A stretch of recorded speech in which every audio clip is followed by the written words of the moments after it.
May 7th, 2026, the Strait of Hormuz. Three American warships, the USS Truxtun, the USS Rafael Peralta, and the USS Mason, all moving slowly through what might be the most treacherous stretch of water anywhere on this planet. From positions along the Iranian coastline, Islamic Revolutionary Guard Corps commanders were watching through their scopes. The American vessels looked vulnerable. They looked isolated. They looked like perfect targets floating right through Iran's territorial backyard. What those commanders didn't realize was that this was exactly where the United States wanted them to look. In the minutes that followed, Iran would commit the single biggest tactical blunder in the entire history of its naval doctrine. Because this wasn't just a transit, this was a carefully orchestrated trap. A trap engineered so precisely that Iran marched straight into it without ever noticing the walls closing in around them. To truly understand how the U.S. Navy managed to force Iran into voluntarily revealing the exact network it has spent 40 years concealing, I need to walk you through exactly what happened that day. So let's break this down step by step. Now, before we dive in, I need you to do something real quick. Hit that like button and smash that subscribe button right now. It genuinely helps us push through the algorithm, and it makes sure you stay locked in for all our future breakdowns. All right, let's get into it. The United States just executed one of the most brilliant military gambits in modern naval warfare. A gambit that forced the Islamic Republic to expose critical parts of its hidden naval and missile infrastructure scattered across the Persian Gulf. The art of war teaches us this principle. Offer the enemy bait to lure him in. Pretend to be disorganized, then strike him down. This is precisely what appears to have unfolded in the Strait of Hormuz just 2 days ago.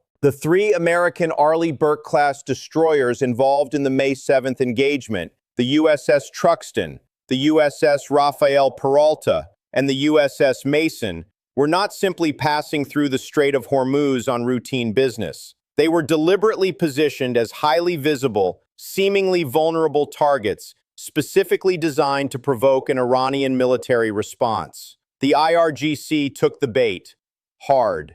Iran's so-called mosquito fleet doctrine depends entirely on swarms of fast attack boats, armed drones, coastal missile batteries, and asymmetric harassment tactics, all launched from hidden positions scattered along the Persian Gulf coastline and surrounding islands. To Iranian commanders, those destroyers looked like sitting ducks. They were anything but. The instant the assault began, U.S. intelligence, surveillance, and reconnaissance assets, including airborne radar platforms, unmanned drones, orbiting satellites, and advanced naval sensor systems, immediately traced the launch signatures and identified attack vectors in real time. This allowed the American military to rapidly expose and target sections of Iran's hidden launch infrastructure directly connected to the ongoing assault. Reported strike locations included IRGC-controlled positions on Keshem Island, installations around Bandar Abbas, sites near Bandar Kamir, and facilities in Sirak. The targets hit included coastal missile launcher infrastructure, drone and fast attack boat staging areas, mine-laying vessels, weapons storage depots, and critical logistical support facilities. Not a single American destroyer was touched. The broader strategic significance here is profound. Iran's asymmetric naval doctrine was temporarily turned against itself. For decades, the Islamic Republic has relied on concealment, plausible deniability, underground infrastructure, dispersed launch systems, and coordinated swarm tactics, all designed to complicate retaliation and avoid direct conventional engagement. Instead, this attack exposed critical elements of that network in real time and allowed the United States to rapidly strike the supporting infrastructure behind it without triggering a prolonged escalation spiral. This is modern military strategy operating at its most devastating level of effectiveness. You force the enemy to reveal hidden systems through their own aggression. You map operational networks instantly using advanced sensors. And you destroy critical nodes before they can reposition or disappear. For Iran, the Strait of Hormuz represents the only meaningful leverage they possess in this conflict. That's exactly why they spent 4 decades constructing this elaborate network of concealed sites positioned right along along the coast. Sites designed to monitor every vessel entering and exiting the strait. Sites built to control the flow of global energy supplies. And now that iron grip has been considerably weakened, because the United States just dismantled something Iran spent generations building. In fact, if you've got a few minutes to spare, you can actually pull up satellite imagery on publicly available websites and see the aftermath of this battle that just took place 2 days ago. You can see structures still smoldering near the Strait of Hormuz, especially along the Omani side of the waterway, because that's precisely where IRGC Boghammer fast attack boats got absolutely obliterated by combined U.S. Navy, U.S. Air Force, and U.S. Army assets working in perfect coordination. Now, on the diplomatic negotiation front, this military engagement has not fundamentally changed anything. And the reason for that is simple. The United States has been offering concession after concession to the Iranians ever since this ceasefire agreement came into effect. Washington was hoping, perhaps naively, that Iran genuinely wanted peace and would negotiate some kind of fair, balanced deal. But these continuous concessions have only strengthened and emboldened the hardline factions inside Iran. And what that means is there's essentially a brutal internal civil war unfolding inside the Islamic Republic right now. On one side, you have the Islamic Revolutionary Guard Corps. On the other side, you have the civilian government of Iran. This dynamic was actually highlighted in a report the New York Post just published yesterday. Take a look at this headline. War-hungry Revolutionary Guard maintains its grip on Iran as U.S. holds fragile ceasefire. This ugly internal power struggle taking place in Tehran is actively muddying the mediation talks with the United States. Pro-war factions and pro-diplomacy factions are battling it out over whether Tehran should even agree to any deal at all, or whether they should simply continue prosecuting this war indefinitely. Now, as of yesterday, despite all the back and forth maneuvering and internal power struggles, the entire world was waiting on Iran to officially respond to the latest United States peace proposal. Although calling it a peace proposal isn't entirely accurate, it was more accurately described as a memorandum of understanding, where both parties essentially agreed to negotiate in good faith for the next 30 days. And during that 30-day window, the naval blockade would be lifted and the Strait of Hormuz would be reopened to commercial traffic. So this was the memorandum of understanding that the United States transmitted to Iran roughly 3 days ago at this point. And yesterday was the official deadline. Yesterday evening was when Iran was supposedly going to deliver their response to this memorandum. President Trump himself confirmed this timeline, specifically referencing the deadline for Iran to respond. Listen to this exchange. The interviewer asks, "Do you think they're slow rolling it? Do you think they're intentionally dragging out the process?" Trump responds, "We'll find out soon enough." Here's the problem. It doesn't seem like Iran actually responded at all. In fact, we have received absolutely no confirmation from Pakistan, from the United States, or even from Iran itself that they delivered any kind of answer. They didn't say no, they didn't say yes, they said nothing. I'm not entirely sure what this radio silence means. In the most optimistic interpretation, it could indicate that the internal power struggle means Iran simply cannot arrive at a decision that all factions can agree on. That's probably the most charitable way to read the situation. The least optimistic interpretation would be that Iran has essentially rejected the proposal outright, and they are deliberately ghosting the United States, basically refusing to respond at all. You know how it works when you're communicating with someone and you suddenly realize that no reply actually is a reply? That could very well be the situation we're dealing with here. We'll find out more as time goes on, but as of right now, we have not heard a single word from anyone, and it's been more than 12 hours since Iran was officially supposed to deliver their response. Now, yesterday, President Trump did mention something else that's worth paying close attention to. If Iran doesn't respond, if they refuse to agree to this memorandum of understanding, that would automatically mean Project Freedom would restart immediately. In other words, U.S. warships would begin circling the Strait of Hormuz again, moving in and out of the Persian Gulf, escorting commercial vessels safely out of Iranian waters, and escorting new ships into the Gulf so they can load cargo and load oil without interference. Listen to what Trump said about this. Trump states, "We'll go in a different direction. It's a project. We were asked not to do that by Pakistan and others on the platform. I thought Project Freedom, they can do it, but I literally have other ways of doing it also." He may go back to Project Freedom with the Strait, but it's Project Freedom Plus, meaning Project Freedom combined with additional systems and capabilities.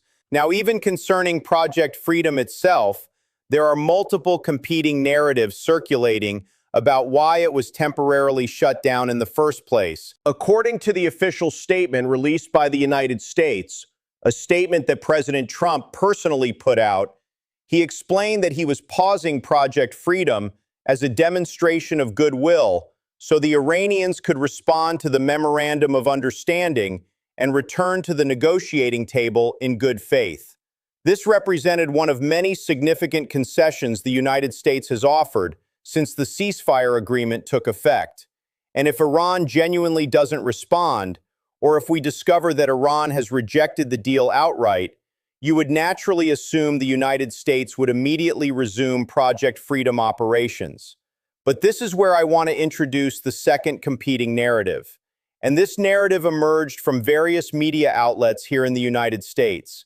They reported that Saudi Arabia and Bahrain were genuinely unhappy about the United States announcing Project Freedom without actually consulting them first or involving them in the planning process. Because at the end of the day, if the United States military is operating from these regional bases, if American forces need to utilize Saudi airspace and potentially airspace belonging to other Gulf nations as well to effectively protect U.S. warships operating in the Persian Gulf and safeguard civilian merchant vessels attempting to resume normal maritime traffic through the strait, they absolutely need guaranteed access to Saudi air bases and unrestricted access to Saudi airspace. Well, since Saudi Arabia was not properly consulted about Project Freedom before it was publicly announced, Riyadh had initially denied permission to the United States to utilize the airspace and the military air bases we maintain inside these countries. But remarkably, just one day after that initial report surfaced, it appeared Saudi Arabia had executed a complete reversal. They suddenly became willing to permit the United States full access to the air bases, especially if those operations were directly aimed at reopening the Strait of Hormuz to international shipping. Because as you can probably guess, every single Gulf nation wants the Strait of Hormuz fully operational and open to commerce. Every nation except the Islamic Republic of Iran. Now, from Iran's strategic perspective, the ongoing U.S. naval blockade is absolutely suffocating their economy, but it appears the hardline factions are discovering creative ways to survive the economic pressure. Annual inflation inside Iran has now reached 50%. Food inflation specifically has exceeded 100%, meaning the prices of basic food staples are literally doubling every single year. The Iranian rial continues its catastrophic collapse. It recently hit an all-time record low, and people who have the financial means are desperately trying to leave the country with whatever wealth they can salvage. And there's an extremely good reason for that panic. Take a look at what the Iranian judiciary just executed. They just confiscated more than 200 private properties from individual citizens they have accused of acting against the state. No formal trial, no fair judicial hearing, nothing. Ordinary people are losing their entire livelihoods because the regime desperately needs money to survive and continue funding its military operations. Now, on top of all this economic chaos, something genuinely fascinating happened yesterday. For the very first time since this war erupted, so for the first time since February 28th, we had an Iranian government official, specifically a member of parliament, officially acknowledge on the record the injuries that Iran's current supreme leader, Ayatollah Khamenei, suffered during the initial American airstrike that targeted his compound. Listen carefully to what this Iranian official stated publicly. The Iranian official explains, "On the day of the incident, I was physically present in the office. An airstrike hit an area approximately 30 meters away from our location, where General Shirazi and his colleagues were literally torn to pieces by the blast. About 70 or 80 meters away from us, they struck the Supreme Leader's workplace, and that catastrophic incident occurred during the sustained bombing and missile attacks." He continues, "His Eminence Ayatollah Mojtaba Hosseini Khamenei was not present in the location where he typically teaches religious classes. He was not there that particular day. They completely razed that structure to the ground. They also hit his personal residence where his wife was tragically killed in the strike.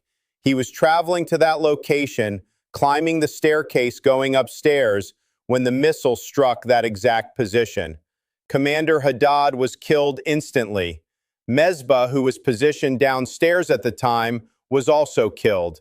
His Eminence Ayatollah Mojtaba was on the staircase when the tremendous force of the blast wave hit him directly and threw him violently to the ground. His kneecap sustained a slight injury, and his back was also moderately injured in the fall. Thank God his back injury has completely healed in recent weeks, and God willing, his kneecap will recover very soon as well. He is currently in full health and capable of leading." The official then addresses circulating rumors.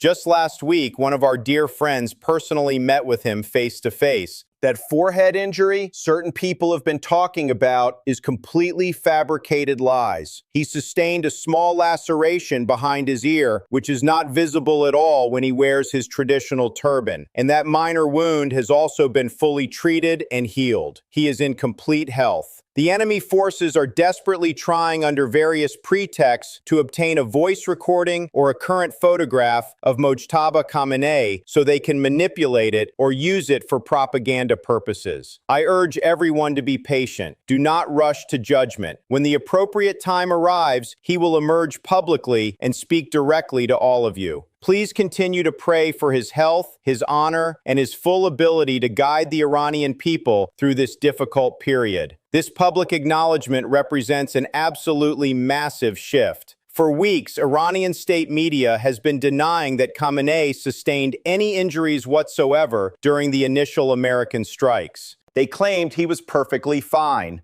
completely unharmed, operating at full capacity. Now suddenly we have a parliament member openly admitting that the supreme leader was injured during the bombing, that his wife was killed, that senior commanders standing nearby were obliterated, that Khamenei himself was physically thrown to the ground by the blast wave. This admission tells us several critically important things. First, it confirms that American intelligence targeting was extraordinarily accurate. They hit exactly where they intended to hit. Second, it reveals just how much internal pressure the regime is facing to explain Khamenei's prolonged absence from public view. If he were truly uninjured and fully functional, he would have appeared publicly by now to reassure the Iranian population and project strength. The fact that he hasn't appeared, combined with this belated admission of injuries, strongly suggests his condition might be far worse than the regime is publicly admitting. Third, this acknowledgement indicates the regime can no longer maintain the fiction that nothing happened. Too many people inside Iran know the truth. Too many witnesses saw the aftermath. The propaganda line was collapsing under its own weight. So now they're trying a different strategy. Admit some injuries occurred, but downplay their severity and blame the delay in public appearances on security concerns rather than medical incapacity. But here's what really matters strategically. If Khamenei is genuinely incapacitated or severely injured, that creates an enormous leadership vacuum inside the Islamic Republic at the absolute worst possible moment. The hardliners and moderates are already engaged in a brutal internal power struggle over whether to accept the American peace terms or continue the war. If there's no clear supreme authority figure capable of making final binding decisions, that internal conflict could spiral completely out of control. Different factions might start making contradictory moves. Military commanders might operate independently without clear central direction. The entire command structure could fracture, and that fragmentation could lead to catastrophically poor decision-making during an active military conflict with the United States. This is why Khamenei's health status and his ability to actually govern matters so much right now. It's not just about one man's physical condition. It's about whether Iran has functional, centralized leadership capable of making rational strategic decisions under immense pressure. And based on everything we're seeing, the silence from Tehran, the missed deadline on the memorandum, the public admission of injuries, the ongoing internal power struggle, the answer increasingly appears to be no.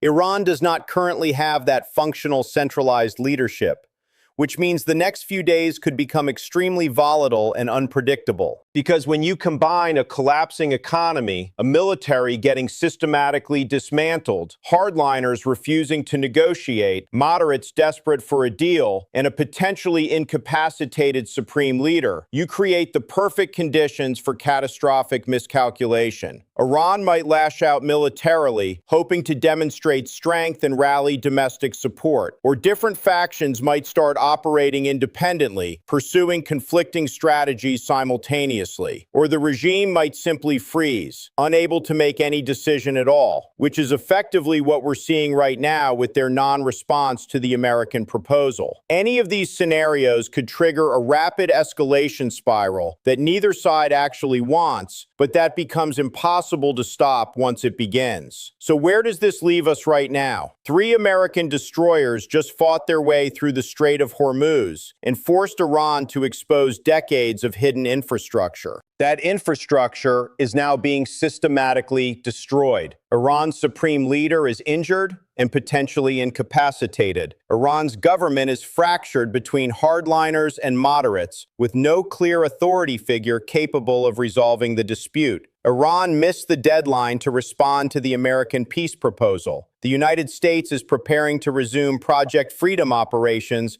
with even greater force, and the entire region is holding its breath, waiting to see what happens next. The next 48 to 72 hours are going to be absolutely critical. Either Iran comes back to the table with an actual response and serious negotiations begin, or Project Freedom restarts. American warships flood back into the Gulf, and this conflict enters an entirely new and far more dangerous phase. I'll be tracking every development as it unfolds and bringing you updates the moment anything breaks. If you haven't already, make sure you're subscribed and notifications are turned on so you don't miss a single update. Drop your thoughts in the comments. Do you think Iran will eventually respond to the American proposal, or are we heading toward a full resumption of military operations? Let me know what you think. Thanks for watching, and I'll see you in the next breakdown.